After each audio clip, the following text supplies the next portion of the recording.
Hai, Assalamualaikum dan selamat sejahtera. Ini merupakan ahli kumpulan kami. Tajuk kumpulan kami ialah Teras Utama Kesepaduan Nasional. Mari kita lihat pengenalan kepada tajuk ini. Perpaduan dan integrasi nasional merupakan agenda utama yang menjadi tumpuan kepimpinan negara sejak awal kemerdekaan lagi. Selain itu, pelbagai slogan, moto dan cokan kata serta program telah dianjurkan bertujuan untuk mengeratkan perpaduan dan hubungan antara kaum. Akhir sekali, perpaduan negara yang berkait erat dengan keselamatan juga boleh menentukan pembangunan negara adalah asas kepada pengekalan kemakmuran kita bersama. Objektif kajian ini ialah memupuk semangat hidup bersama dalam satu komuniti tanpa mengira agama dan bangsa. Selain dari itu, mengeratkan hubungan sesama bangsa melalui jaringan media sosial. Dan yang terakhir, menerapkan sikap penerimaan adat dan budaya yang pelbagai dalam kalangan rakyat Malaysia. Metodologi itu apa?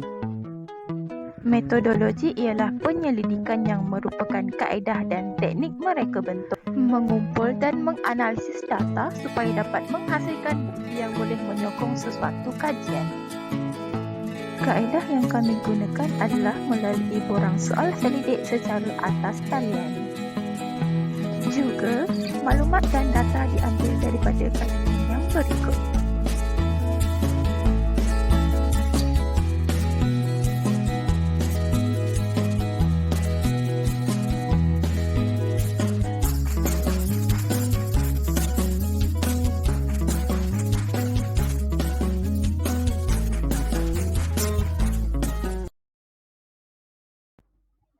Menurut Zaliza Muhammad Nasir Nordin Ahmad dalam Pembangunan Sosial dan Hubungan Etnik, beliau menyatakan di antara nilai-nilai sejagat ini ialah menghormati hak asasi manusia, menentang pemerasan dan penindasan sesama manusia, cintakan keadilan, bencikan keganasan, berberi kemanusiaan, menghormati pemimpin yang jujur serta cintakan keamanan dan pendamaian.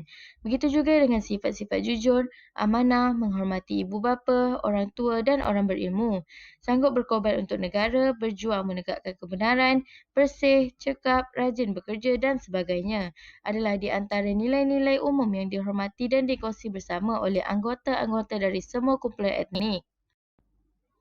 Menurut Muhammad Ridwan T. Abdullah pula dalam cabaran integrasi antara kaum di Malaysia, integrasi merupakan satu proses bagi mewujudkan satu identiti nasional dalam kalangan kumpulan yang terpisah daripada segi budaya, sosial dan lokasi dalam sesebuah unit politik.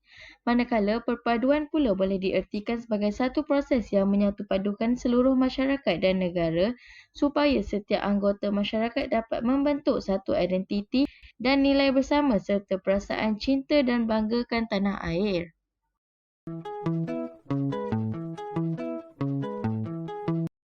Pekerjaan.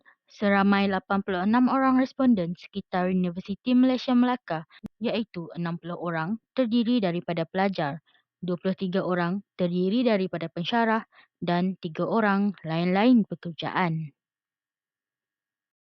Umur terbahagi kepada 3 peringkat. Peringkat pertama, 18 tahun sehingga 35 tahun, 81 orang. Peringkat kedua, 36 tahun sehingga 50 tahun, 3 orang. Peringkat ketiga, 51 tahun ke atas, 2 orang. Majoriti responden terdiri daripada perempuan iaitu 55 orang dan lelaki sebanyak 31 orang. Bangsa pula, sebanyak 76 orang responden dari bangsa Melayu. Manakala India dan lain-lain bangsa mempunyai nilai responden yang sama iaitu 4 orang dan Cina 2 orang. Yang terakhir dalam bahagian A ialah agama. Seramai 80 orang responden yang beragama Islam. Seterusnya seramai 4 orang responden yang beragama Kristian dan seramai 2 orang responden yang lain-lain agama. Bahagian B. Majoriti responden bersetuju sesebuah perumahan hanya menetapkan satu kaum sahaja. Kebanyakan responden juga bersetuju aktiviti kemasyarakatan seperti gotong royong dapat memupuk semangat keharmonian sesama bangsa. Kebanyakan responden juga sangat setuju bahawa sekiranya kita memupuk semangat hidup bersama dalam suatu komuniti, kita dapat menjadi warga negara yang bertolak ansur tanpa mengira kaum.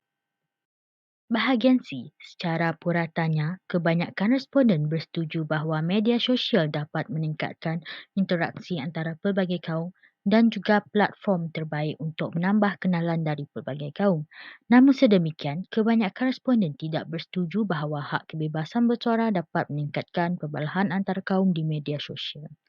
Daripada kesemua soalan di bahagian D, dapat disimpulkan bahawasanya kita haruslah mengambil berat dan mengambil tahu tentang adat dan budaya kaum lain supaya apa yang akan terjadi kelak dapat dibantu sesama etnik dan tidak hanya penting dan fokus kepada satu bangsa sahaja.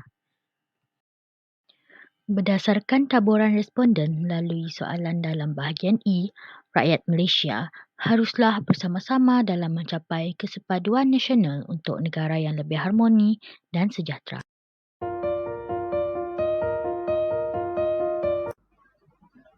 Dalam usaha untuk Malaysia memupuk perpaduan melalui kebudayaan dan pendidikan, rakyat yang dibahagikan mengikut kumpulan etnik perlu saling bertolak ansur supaya perpaduan negara dapat dicapai.